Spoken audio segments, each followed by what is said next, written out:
Hello, everyone, and welcome to this Festival of Capricorn, which this year is quite auspicious because it's aligned so closely with the Christmas festival, giving it a depth. And we have a great opportunity tonight because we're meeting during the exact time of the full moon, which occurs at 7:33. So we'll be in meditation and we'll be linking up with individuals and groups throughout the entire world. And many people are linking up.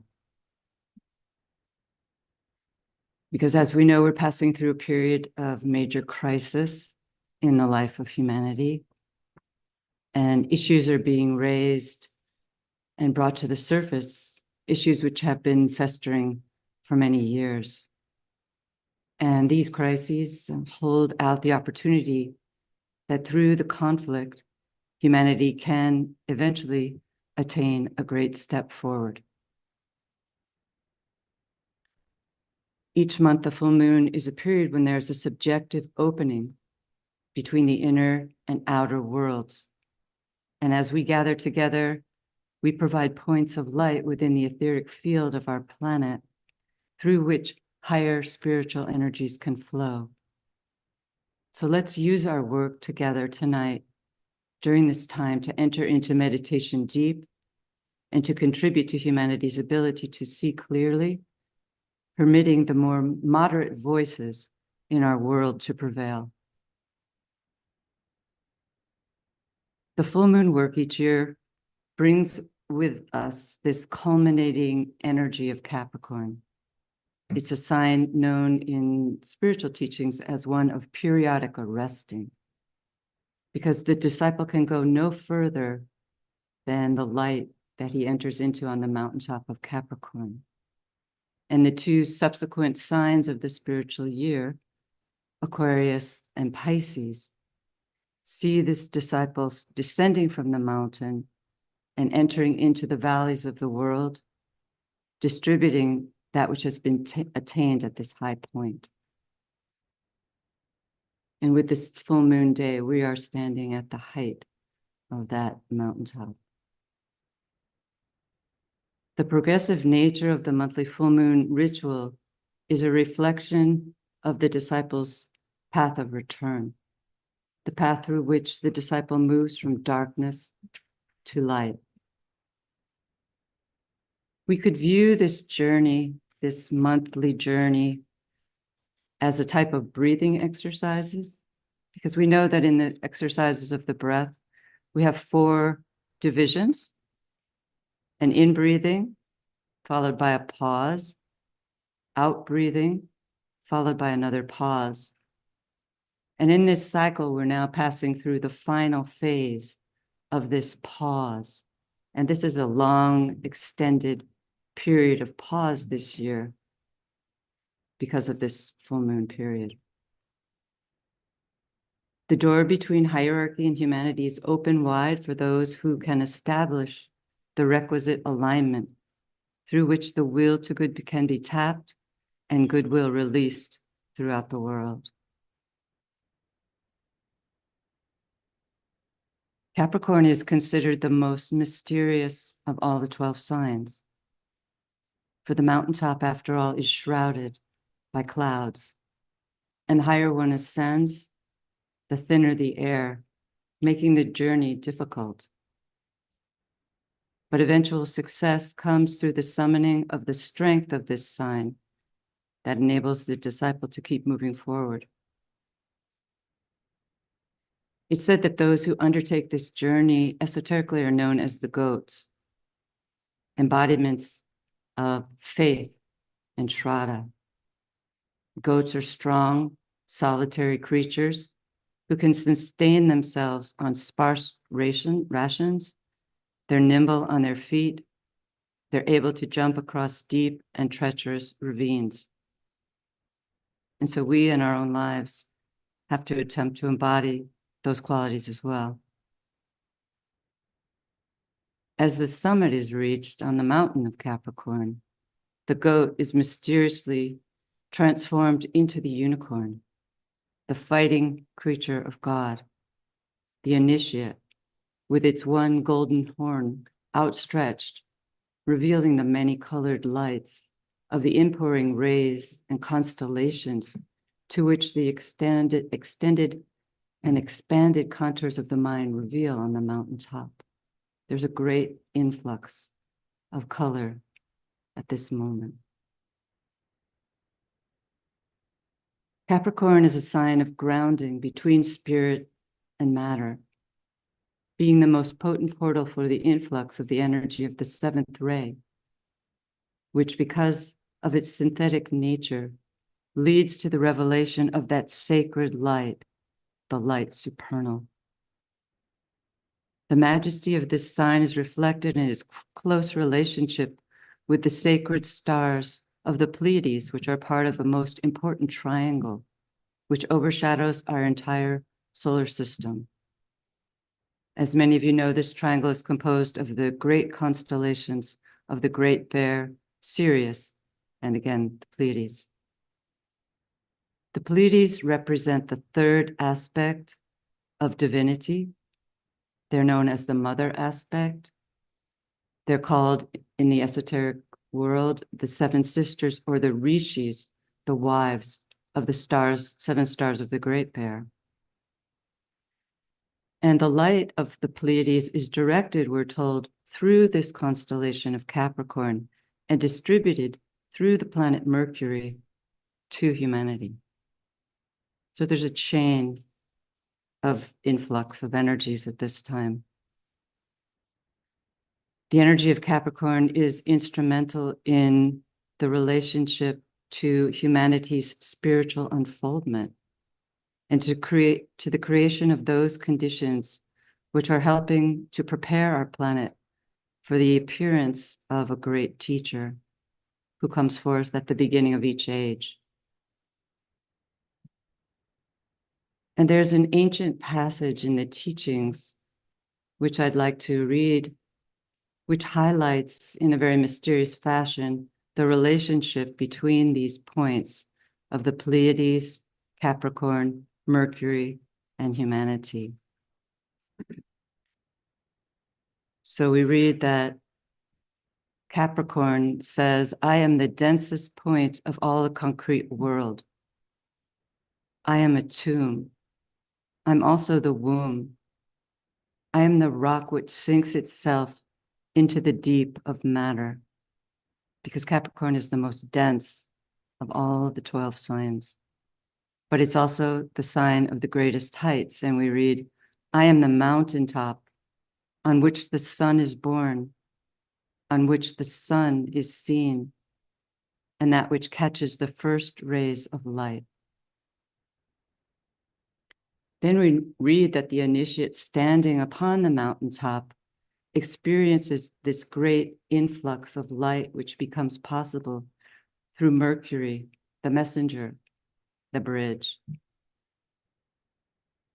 The messenger, we know on a planetary level, is the Christ himself, the sun god, who came forth at this dark time of year to usher in the energy of the new morning. And in our ancient passage, we read, to me, a messenger comes forth and says, the dayspring from on high is on the way, sent by the Father to the Mother. The Christ releases on earth an influx of supernal light that he received from a great second ray star, the star Sirius. And we read about this.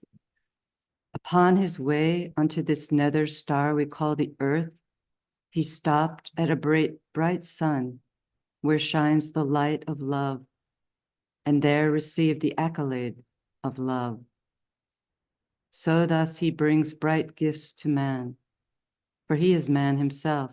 And from these three, the Pleiades, Capricorn, and Mercury, man takes a nature which is his today, son of the mother, born of the tomb, and showing after birth the light which he has taken from them all.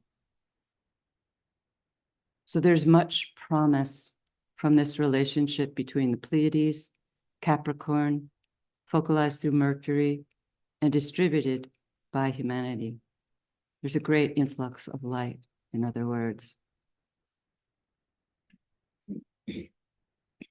So holding the opportunity of this alignment for this great influx of life that is available to us tonight, let's take a moment of silence, standing collectively with the new group of world servers, visualizing ourselves upon the mountaintop, above the fogs and mists of earth, as we sound together the 5 o'clock mantra.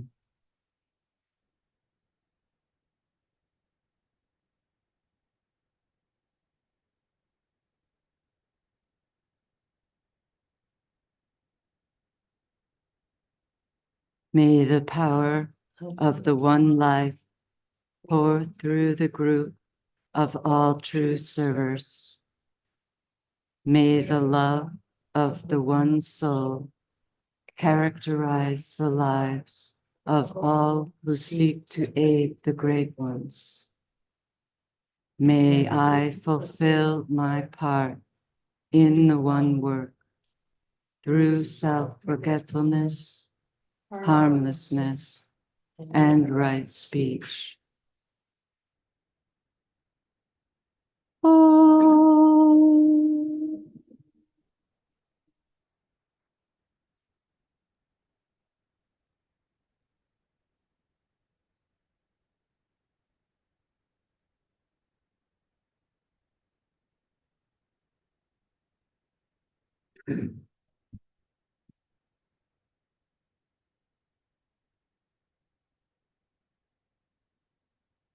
The energies of Capricorn can be challenging as they're crystallizing in their effect at the level of the personality. It's a very concretizing energy. And as things work out on the physical plane, they can become entrenched and difficult to change. For by its very nature, matter is inert and tamasic, slow and heavy. But during the past years, since 2008, with the passage of Pluto through the sign of Capricorn, these dense structures in the fabric of our world are fraying. Pluto's a planet linked with power, with the underworld, and it will only leave Capricorn completely in December of 2024.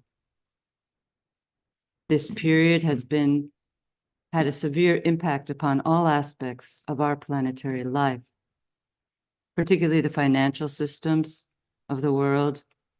And there's been a large-scale consolidation of wealth in increasingly fewer hands, and the consequent suffering this has inflicted on the masses of humanity. Humanity has consequently been challenged to meet the need and stretch itself into new territories. And the years ahead, as Pluto enters Aquarius, a sign associated with the mass of humanity, with group consciousness, will surely see the crisis points being stimulated through the letting in of light. And this is always a difficult but necessary process, but one which will foster a broad-scale awakening. We're told in the teachings that this is the time of rending, when the mountains of karma are crumbling, and the fissures in the present structures, while challenging, are also liberating humanity into its birthright. It's said that when Capricorn conditions individuals, groups, cities, and nations, it can be difficult to access spiritually. So much so that this time in our planetary life, it's said that no major nation of the world is conditioned at a soul level by this energy of Capricorn. But there are a number of major countries that are conditioned at the personality level by Capricorn, and all of them are ancient and crystallizing, and there's a need for shattering so that new forms can be built and new life brought in under a new revitalizing energy. The current countries conditioned by Capricorn esoterically are India, Greece, Austria, Spain, and Japan. So these countries will feel particularly this incoming influx of Capricornian energies as a shakeup. As a whole, humanity is also strongly under the influence of Capricorn, as we saw in that alignment. Capricorn makes humanity highly subject to control by the forces of materialism, being a line of least resistance for that sign. And the great life that embodies our planet, a great being, is also said to be controlled by this Capricornian, but more appropriately said, third ray energy, the ray related to materialism in some ways. So all throughout our planetary life, the personality aspect is being stimulated by this energy. And a subset within the human kingdom that is also controlled by this Capricorn energy are the Jewish people. It controls them at the personality level, we're told. We can see, therefore, that symbolically speaking, the challenges confronting humanity as a whole are consolidated in the Jewish people and in their evolutionary journey. Therefore, the current crisis unfolding in Gaza is a microcosm of a larger human problem, and one that can only be solved by the collective consideration of men and women of goodwill everywhere. It's also interesting to note that at the level of the soul, the Jewish people are governed, we're told, by the sign of Virgo, the divine mother, the preeminent sign of the great second-ray teachers. In ancient writings, Capricorn is likened to the rock, whereas Virgo is likened to the tomb or the womb within that rock, within the caves of matter. And so we can see that in the Jewish people, the alignment between this rock of the personality and this tomb or womb of Virgo is a beautiful alignment for the birth of love. So Virgo is the key energy to the salvation for the Jewish people. And the opportunity was held out to them 2,000 years ago. Virgo is a powerful vehicle for the influx of the second ray energies of love, wisdom, the energies of the world teacher, and all the great lords of compassion. It's said that the Jewish people collectively stand as the solar plexus of the planetary logos, hence the intensity of their karmic challenge, giving them a powerful feeling nature, which has often resulted in a tendency to conflict, but which has also contributed to their tremendous creative expression, which has given so much to our world. The solution to the problems working out through this group will come through the lifting of the energies of the solar plexus to the heart center, through alignment with the energies of the spiritual hierarchy, the planetary heart. The influx of love through the soul will come into play as the higher spiritual qualities of the sign of Capricorn do their work of shattering the entrenched energies, leading to a consequent purification. The Jewish people are dear to the heart of the spiritual hierarchy. For the Tibetan writes, in the performance of his greatest work, the Christ chose a Jewish body. And it's said that the Messiah, which is awaited by the Jewish people at this time, will most probably be fulfilled by the Master Jesus himself, coming forward along the sixth ray line. It's said that if this problem can be solved, it will be one of the most potent factors in the restoration of world understanding and harmony. And it cannot be solved without the cooperation of people of goodwill throughout the world. So at this sacred time of year, when people throughout the world are invoking the forces of light, the opportunity is upon us to contribute towards building a thought form of solution to this situation. We can take it into the quietness of the inner worlds, to the quietness of the ashram, and cultivate the requisite tension through which solutions can precipitate.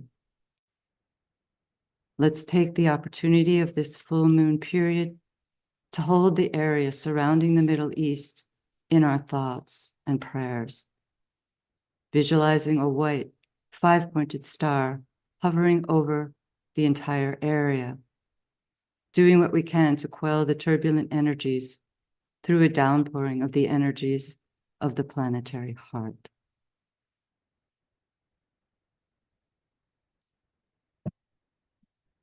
So now we have 13 minutes until the exact time of the full moon. And so we might extend briefly the beginning portion of our meditation so that we can be in the higher interlude period for a slightly extended moment of silence to link up with the inner and outer worlds and all the people throughout the world who are also joining with us.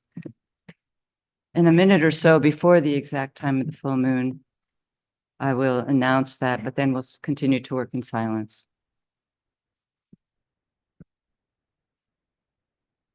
He who faces the light and stands within its radiance is blinded to the issues of the world of men.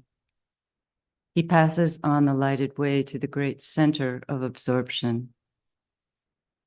But he who feels the urge to pass that way, yet loves his brother on the darkened path, revolves upon the pedestal of light and turns the other way. He faces towards the dark, and then the 7 points of light within himself transmit the outward streaming light. And lo, the face of those upon the darkened way receives that light. For them, the way is not so dark. Behind the warriors, twixt the light and dark, blazes the light of hierarchy.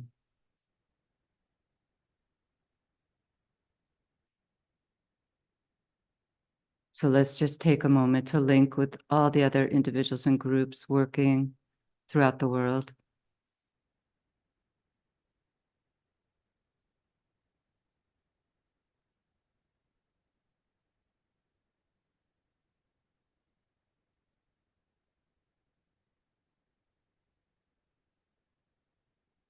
And we affirm the group fusion and integration that all these groups hold within the heart center of that serving group known as the new group of world servers, who mediate between the spiritual hierarchy and humanity.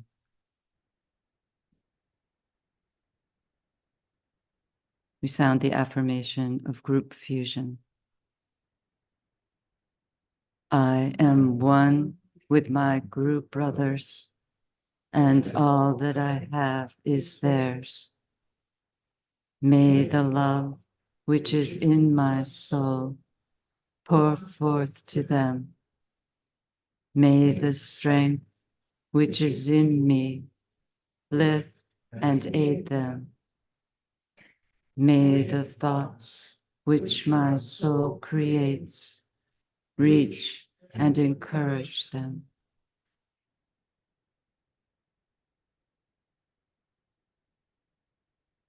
Alignment.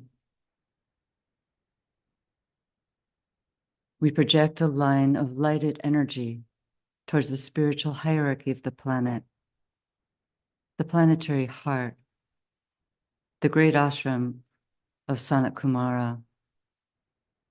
And we extend that alignment towards the Christ at the heart of hierarchy,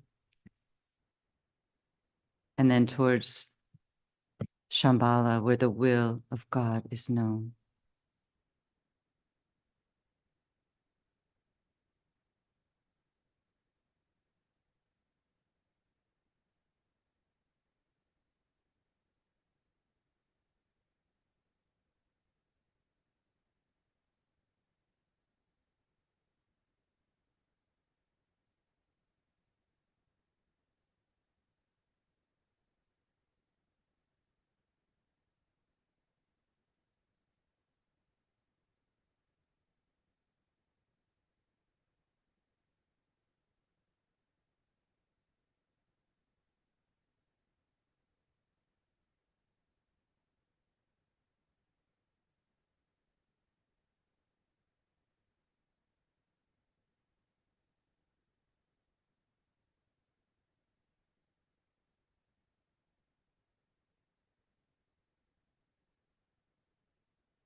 Now we work in the higher interlude,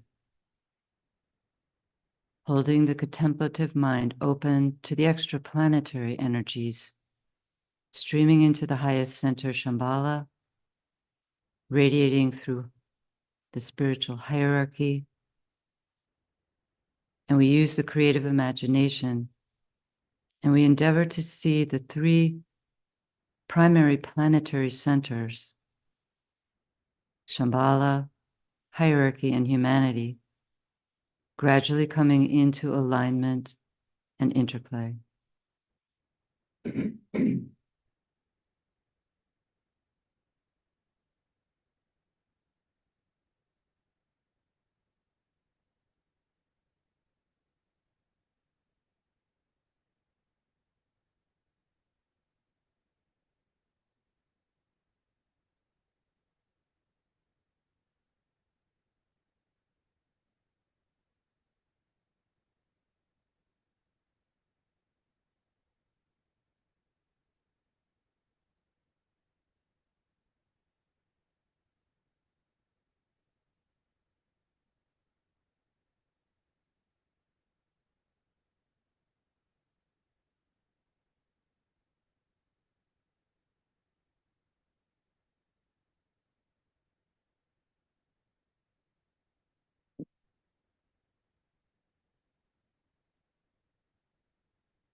We're approaching the exact time of the full moon.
Holding the alignment, we reflect for a few moments on the keynote or Sita for Capricorn. Lost am I in light supernal, yet on that light I turn my back.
precipitation.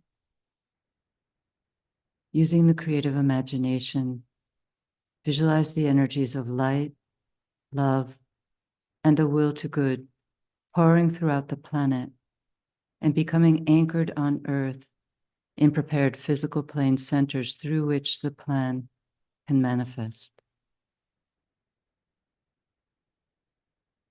We use a sixfold progression to see this love precipitating in a sequence from Shambhala to the hierarchy to the Christ, through the new group of world servers, and then through the men and women of goodwill everywhere in the world, and then through the etheric physical plane centers of the planet.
And now we work with the lower interlude. We refocus our consciousness, standing within the periphery of the great ashram, sounding together the affirmation of love.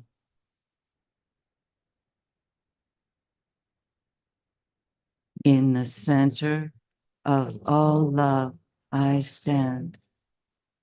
From that center, I, the soul, will outward move. From that center, I, the one who serves, will work. May the love of the divine self be shed abroad in my heart, through my group, and throughout the world.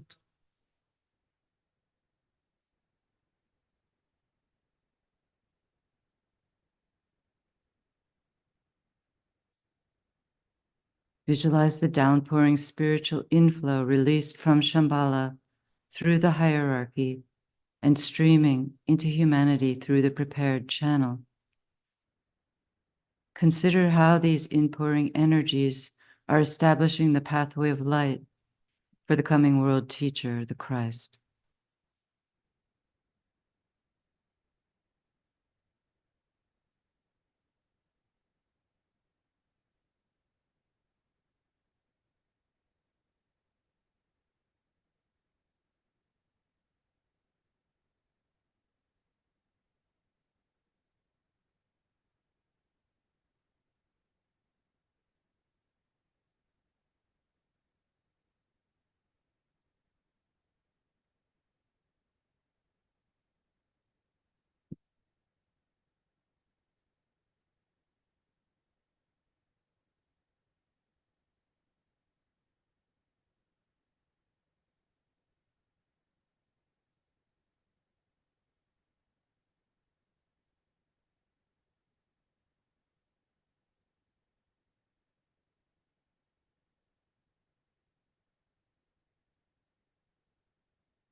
distribution.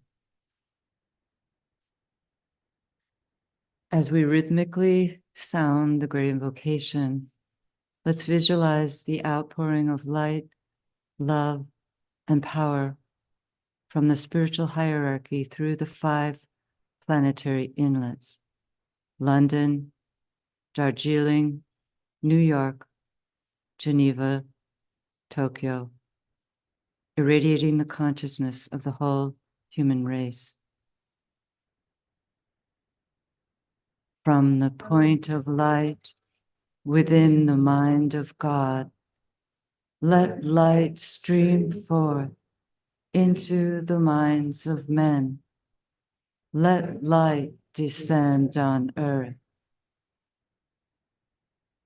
From the point of love within the heart of God, let love stream forth into the hearts of men. Make Christ return to earth. From the center where the will of God is known, let purpose guide the little wills of men, the purpose which the masters know and serve. From the center, which we call the race of men, let the plan of love and light work out, and may it seal the door where evil dwells. Let light and love and power restore the plan on earth. Oh.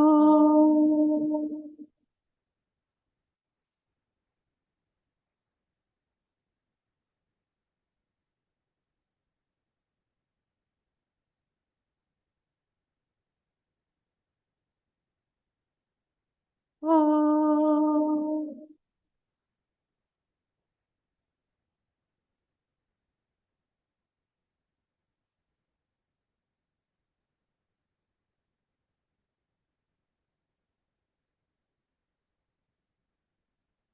Oh.